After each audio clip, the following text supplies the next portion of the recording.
ناظرین، یہ ہے ایک مسجد اور یہ ہے اس مسجد کے امام صاحب۔ یہ تصویر صرف آپ کو سمجھانے کے لیے دکھا رہا ہوں، ویسے اس تصویر کے ذریعے ہندوستان کی 80 سے 90% مسجدوں کی سچائی آپ لوگوں کو بتانے جا رہا ہوں۔ یہ مسجد جس میں روزانہ 5 وقتہ نمازی صرف 15 سے 20 لوگ آتے ہیں، وہ بھی صرف آدھے گھنٹے کے لیے، اور اگر ایک وقت میں آدھا گھنٹہ مان لیں تو 5 وقت میں 2.5 گھنٹے۔ 2.5 گھنٹے کے لیے 15 سے 20 نمازی آتے ہیں اس مسجد میں۔ اس مسجد کی مینٹیننس پہ مسجد کی کمیٹی ہر مہینے 30,000 روپے خرچ کرتی ہے، جس میں لائٹ کا بل، پانی کا بل، اس کا لائٹ کا خرچ، فین کا خرچ، AC کا خرچ، صاف صفائی کا خرچ وغیرہ وغیرہ۔ اور مسجد کے امام صاحب جن کی پوری زندگی اسی تنخواہ پہ، مسجد کی تنخواہ پہ گزرتی ہے، اس کے پیچھے مسجد کی کمیٹی صرف 10,000 روپے خرچ کرتی ہے۔ اب بتائیں ایک امام کی کتنی ساری ضروریات ہیں، بچوں کی اسکول فیس ہے، کھانا ہے، کپڑا ہے، بیمار پڑ جائے تو علاج ہے، اتنی ساری ذمہ داریاں، اتنے سارے اخراجات، اور اس کے پیچھے مسجد کی کمیٹی صرف 10,000 روپے خرچ کرتی ہے۔ مسجد آج ہمارے ہندوستان میں اتنی بڑی بڑی بنائی جاتی ہے کہ جس میں 1000 1,500 لوگ نماز پڑھ سکیں، لیکن پڑھتے کتنے ہیں؟ 15 سے 20 نمازی، اور باقی جو آتے ہیں وہ صرف ہفتے میں ایک بار یا پھر سال میں ایک بار، تو ان کو میں گنتی نہیں کر رہا، کیونکہ اصل نمازی وہی ہیں جو 5 وقتہ ہے۔ 5 وقتہ نمازی صرف 15 سے 20 آتے ہیں، اس کے لیے مسجد اتنی بڑی بنائی جاتی ہے، لیکن مسجد کے امام صاحب کو جو روم دیا جاتا ہے مسجد کی کمیٹی کی جانب سے، پہلی شرط تو یہی رکھی جاتی ہے کہ امام صاحب کو اپنی فیملی کے ساتھ ہی رہنا ہے، اور اس کے بعد جو ان کو روم دیا جاتا ہے وہ روم اتنا چھوٹا کہ چھوٹا سا ایک بیڈ روم کا کمرہ، اسی میں لیٹرنگ باتھ روم، اسی میں چھوٹا سا کچن، کہ اگر امام صاحب کے بوڑھے ماں باپ ہوں جن کی ذمہ داری ان کے سر پہ ہو، یا 1-2 بچے ہو جو بالغ ہو، تو ان کو کسی بھی قیمت پہ اپنے ساتھ رکھ ہی نہیں سکتے ہیں، اتنا چھوٹا کمرہ ہوتا ہے۔ اب امام صاحب کی مجبوری یہ ہے کہ ساتھ میں رکھ نہیں سکتے، ساتھ میں نہیں رکھے فیملی کو تو مسجد کی جگہ چلی جائے گی، اتنی زیادہ تنخواہ نہیں ہے کہ الگ سے کمرہ لے کر کے اپنے ماں باپ کو یا بچے جو بڑے ہیں ان کو ساتھ میں رکھ سکے۔ مجبوراً انہیں اپنے بوڑھے ماں باپ کو اور اپنے بڑے بچوں کو بے یار و مددگار گاؤں میں چھوڑنا پڑتا ہے۔ یہ مسجد جہاں صرف 15 سے 20 نمازی 2.5 گھنٹے کے لیے آتے ہیں، اس مسجد کے فرش پر ٹائلز لگا ہوا ہوتا ہے۔ ٹائلز لگانا مسجد کے فرش میں یہ بڑی عام سی بات ہو گئی ہے، کسی بھی گاؤں میں اگر آپ چلے جائیں جہاں مسجد بن رہی ہو، وہاں بھی مسجد کے فرش پہ ٹائلز لگایا جاتا ہے، لیکن مسجد کے امام صاحب کے روم میں اگر آپ چلے جائیں تو وہی پلاسٹر کیا ہوا کئی سالوں پرانا جو کئی جگہوں سے ٹوٹا پھوٹا ہوا ہوتا ہے، اور اسی میں امام صاحب کو رہنا پڑتا ہے 24 گھنٹے۔ یہ مسجد جس میں صرف 2.5 گھنٹے کے لیے لوگ آتے ہیں، اتنی روشنی کا انتظام کیا جاتا ہے کہ رات میں بھی دن کا گمان ہوتا ہے، لیکن مسجد کے امام صاحب کے روم میں ایک ٹیوب لائٹ کافی پرانا سا، اور مسجد کی کمیٹی پہلے ہی بول دیتی ہے کہ لائٹ اگر خراب ہو، ٹیوب لائٹ خراب ہو تو آپ کو خود بدلوانا ہے، کہ اس مسجد میں جہاں صرف 15 سے 20 لوگ آتے ہیں نماز پڑھنے، ان کے لیے 30-40 سیلنگ فین لگے ہوئے ہوتے ہیں، اور وہ بھی برانڈیڈ کمپنی کے۔ اتنا فین، وہ بھی برانڈیڈ کمپنی کا ہونے کے باوجود 10-10 15-15 ACیاں لگائی جاتی ہیں ان نمازیوں کے لیے، لیکن مسجد کے امام صاحب جس روم میں ہوتے ہیں 24 گھنٹہ وہاں ایک فین، وہ بھی بابا آدم کے زمانے کا پرانا جو شاید چلنا بھی نہ چاہتا ہو، زبردستی گھومتا ہے، وہاں امام صاحب کو کمیٹی پہلے ہی بول دیتی ہے فین خراب ہو تو آپ کی ذمہ داری ہے اس کو ٹھیک کروانا۔ یہ چند موازنہ میں نے آپ کو کر کے دکھایا کہ لوگ مسجد کے پیچھے کتنا خرچ کرتے ہیں اور مسجد کے امام کے پیچھے کتنا خرچ کرتے ہیں، جس کی وجہ سے مسجد کے امام صاحب کو کن کن پریشانیوں کا سامنا کرنا پڑتا ہے۔ اب یہاں ایک سوال ہے کہ مسجد کے امام صاحب کی جو پریشانیاں ہیں، اس کا ذمہ دار کون ہے؟ یہ سوال اگر آپ کسی بھی مسلمان سے کریں، یہاں تک کہ مسجد کے امام صاحب سے بھی کریں کہ اس کا ذمہ دار کون ہے، تو مسجد کے امام صاحب یہی جواب دیں گے، اس کے ذمہ دار مسجد کی کمیٹی ہے۔ لیکن حقیقت میں اس کا ذمہ دار مسجد کی کمیٹی ہے ہی نہیں، بلکہ اس کے ذمہ دار کوئی اور ہے۔ آپ لوگ اچھی طرح سے جانتے ہیں کہ مسجد کی اکثر مسجدوں کی جو انکم ہے وہ عوامی چندے پر ہے، لوگ جو 100 50 200 مسجد میں ہر مہینے چندہ دیتے ہیں، اسی سے مسجد کی تمام خرچ کو پورا کیا جاتا ہے۔ اس مسجد میں ہر مہینے 50,000 روپے ڈونیشن آتا ہے۔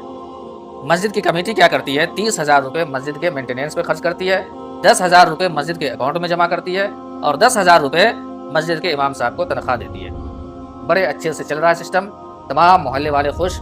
ناظرین اب غور کریں، مسجد کی کمیٹی اگر اس رول کو چینج کر دے تو کیا ہوگا؟ مسجد کی کمیٹی ان 50,000 میں سے 40,000 روپے صرف امام صاحب کو تنخواہ دے دے اور 10,000 روپے مسجد کی مینٹیننس پہ خرچ کرنا شروع کر دے۔ جانتے ہیں اس کا نتیجہ کیا ہوگا؟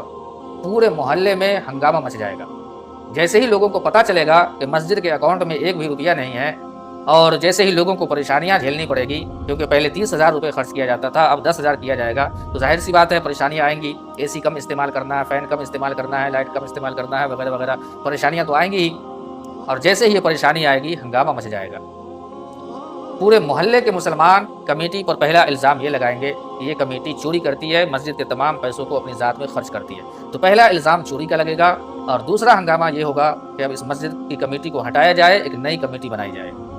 अब बताइए कौन ऐसी मस्जिद की कमेटी होगी जो इस तरह का काम करेगी जिसकी वजह से पूरे मोहल्ले में बदनामी झेलनी पड़े, चोरी का इल्ज़ाम लगे और फिर ओहदे से भी बर्खास्त होना पड़े। आप हो, मैं हूँ, कोई भी हो कमेटी में, कोई भी ऐसा नहीं चाहेगा कि सिर्फ एक इमाम के लिए, एक इमाम को खुश करने के लिए तमाम मोहल्ले को नाराज़ किया जाए। एक इमाम को 10,000 के बजाय 5,000 तनख्वाह दिया जाए, 2,000 दिया जाए, ये अवाम कभी भी उस पर कुछ नहीं बोलेगी कमेटी के सामने, कभी भी हंगामा फसाद नहीं करेगी, कभी भी अवाम नहीं जाएगी कमेटी के पास कि इमाम साहब की तनख्वाह को बढ़ाया जाए। लेकिन अवाम को जैसे ही मस्जिद में परेशानी होगी या ये पता चलेगा मस्जिद के अकाउंट में पैसे नहीं हैं, ये हंगामा बर्पा कर देंगे। अब मस्जिद की कमेटी को उसी मोहल्ले में रहना है तो भला कौन ऐसी कमेटी चाहेगी कि एक इमाम के लिए अपने पूरे मोहल्ले वालों से रिश्ता तोड़ा जाए, दुश्मनी ली जाए। और यही वजह है कि कोई भी मस्जिद की कमेटी इमाम को खुश करने के बजाय वो हमेशा अवाम को खुश करना चाहती है, मोहल्ले वालों को खुश करना चाहती है, ताकि सब खुशी और राज़ी के साथ रहें और मामला अच्छे से चलता रहे। अवाम कभी भी इमाम साहब की तनख्वाह के लिए कमेटी के पास नहीं जाएगी, लेकिन हाँ, ये खामोश भी नहीं रहेगी। अवाम का काम ये है कि अवाम इमाम साहब के पास जाएगी और उनके पास बोलेगी आपकी तनख्वाह कितनी है, और जब वो तनख्वाह बताएंगे तो फिर कमेटी पर को जिम्मेदारी देगी कि कमेटी ऐसी है वैसी है जो आपकी तनख्वाह को नहीं बढ़ाती है। हालांकि 20-30 अवाम एक साथ मिलकर कमेटी के पास चली जाए और कहे कि इमाम साहब की तनख्वाह को बढ़ाएं, तो हर हाल में कमेटी बढ़ाएगी, लेकिन अवाम कभी ऐसा करेगी ही नहीं, क्योंकि अवाम चाहती ही नहीं है इमाम साहब को ज़्यादा से ज़्यादा तनख्वाह मिले। मस्जिद की कमेटी ये ऐलान कर दे कि मस्जिद की तामीरी काम के लिए 20 लाख रुपए की ज़रूरत है, तो जानते हैं तामीरी काम के लिए 1 से 2 महीने के अंदर में वो 20 लाख रुपए पूरे मोहल्ले से इंतज़ाम हो जाएगा। कोई 10,000, कोई 20,000, कोई 1 लाख, कोई 2 लाख, इस तरह से 20 लाख रुपए का तामीरी काम के लिए 1 से 2 महीने में इंतज़ाम हो जाएगा। मस्जिद की तामीरी काम में मुसलमान, चाहे वो शहर के हों, गाँव के हों, बड़ी दिल खोल करके ताउन करते हैं। गाँव देहात में आप चले जाएँ तो वहाँ जब नई मस्जिदें बनती है तो मर्द हजरात तो ज़्यादा से ज़्यादा ताउन करते ही हैं, औरतें भी इसमें पीछे नहीं होती। औरतें पैसों से, अनाज से, इसके अलावा अगर गांव देहात में मुर्गियां बकरियां पालती हैं घरों में तो वो भी मस्जिद के तामीरी काम में दे देती हैं। और सिर्फ इतना ही नहीं, मस्जिद के लिए औरतें अपना सबसे कीमती चीज़ सोने चांदी के जेवरात तक दे देती हैं। ये मेरा अपना ज़ाती तजर्बा है, मैंने देखा है कि मस्जिद की तामीरी काम में औरतें बढ़ चढ़ के हिस्सा लेती हैं। लेकिन मस्जिद जब तामीर हो जाए और उसमें इमाम साहब को रखा जाए और उस इमाम साहब की तनख्वाह के लिए मस्जिद की कमेटी उन्हीं औरतों के पास जाए कि आप 50 रुपये, 100 रुपये मस्जिद के इमाम साहब को तनख्वाह देनी है तो आप दे दीजिए, तो वही औरतें 50 किस्म के बहाने बनाएंगी, 50 झूठ बोलेगी कि मेरे पास पैसे नहीं हैं, बच्चों के इलाज में खर्च हो गया, वगैरह वगैरह। इस तरह के बहाने बनाएंगे कि इंसान हैरत ज़दा रह जाता है कि इंसान इतना बहाना कैसे बना सकता है। तो ये हर जगह का मामला है। तामीरी काम में मुसलमान दिल खोल कर ताउन करते हैं, लेकिन मस्जिद के इमाम साहब की तनख्वाह की बात हो तो वहाँ पे सारे, चाहे वो मर्द हो, औरत हो, सब पीछे हट जाते हैं, क्योंकि अवाम चाहती ही नहीं है कि मस्जिद के इमाम साहब को ज़्यादा तनख्वाह मिले। मस्जिद की कमेटी अगर जुमा के दिन यह ऐलान कर दे मस्जिद में 50 सीलिंग फ़ैन की ज़रूरत है। अब जानते हैं ये 50 सीलिंग फ़ैन कोई ब्रांडेड कंपनी के ज़्यादा से ज़्यादा 15 से 20 दिन के अंदर में इसका इंतज़ाम हो जाएगा। लेकिन वही मस्जिद की कमेटी ये ऐलान कर दे कि इमाम साहब के रूम के लिए एक फ़ैन की ज़रूरत है, कोई अल्लाह का बंदा दे दे, तो यकीनन इंतज़ाम तो हो जाएगा, कोई ना कोई अल्लाह का बंदा दे देगा। लेकिन उस एक फ़ैन के इंतज़ाम होने में कम से कम 6 महीने से साल भर का वक्त लग जाएगा। इसी तरह मस्जिद की कमेटी अगर ये ऐलान कर दे मस्जिद में कि मस्जिद में 10 AC की ज़रूरत है, एक AC की कीमत अगर 40,000 मान के चला जाए तो 10 AC की कीमत 4 लाख, और ये 10 AC का इंतज़ाम आप जानते हैं 1 महीने के अंदर में इंतज़ाम हो जाएगा। कोई 1 AC, कोई 2 AC, इस तरह से 10 AC का इंतज़ाम हो जाएगा। लेकिन वही मस्जिद की कमेटी अगर ऐलान कर दे कि मस्जिद के इमाम साहब के रूम के लिए एक AC की ज़रूरत है, तो शायद ज़माना गुजर जाए, 50 साल गुजर जाए, लेकिन वो इमाम साहब के रूम के लिए एक AC का इंतज़ाम नहीं हो पाएगा। कोई भी मुसलमान देने के लिए तैयार नहीं होगा। अब यहाँ गौर करने वाली बात है कि आजकल के मुसलमान मस्जिद के पीछे इतना खर्च, दिल खोल कर खर्च करते हैं, फिर इमाम साहब के नाम पर वो पीछे क्यों हट जाते हैं? अगर आप ये समझ रहे हैं कि इमाम साहब की परेशानियों का जिम्मेदार कमेटी तो है ही नहीं, अवाम है, तो ये भी बिल्कुल गलत है। इमाम की परेशानियों का जिम्मेदार ना ही कमेटी है और ना ही अवाम है, बल्कि इसके जिम्मेदार वो उलमाए किराम, वो खतीब जो स्टेज पर तकरीर करते हैं, जो बड़े बड़े जलसों में तकरीर करते हैं, जिनकी तकरीर को लाखों करोड़ों मुसलमान सुनते हैं और फिर उस पर अमल करते हैं, असल वो जिम्मेदार है।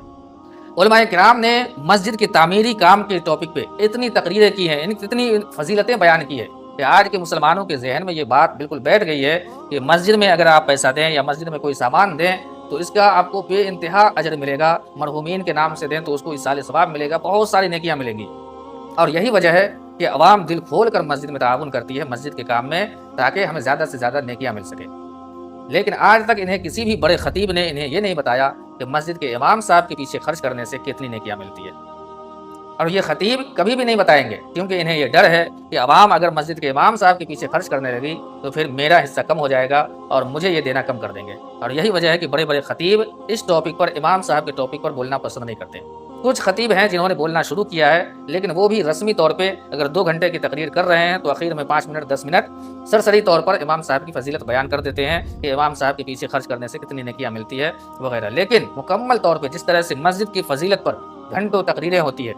अगर आज के खतीब इसको टॉपिक बना करके मुकम्मल गुफ्तगू, मुकम्मल तकरीर इमाम साहब के टॉपिक पे करें और बार बार करें तो इंशाअल्लाह ये अवाम भोली भाली सीधी सादी अवाम है। ये अवाम वही करती है जो इन्हें बताया जाता है, जो इन्हें बड़े बड़े खतीब बताते हैं, उलमाए किराम बताते हैं, वही ये करती है। अगर इन्हें बताया जाए, बार बार बताया जाए कि इमाम के पीछे खर्च करने से भी बहुत सारी नेकियां मिलती है, तो इंशाअल्लाह ये अवाम फिर जिस तरह से मस्जिद के पीछे खर्च करती है वैसे इमाम के पीछे भी खर्च करेगी।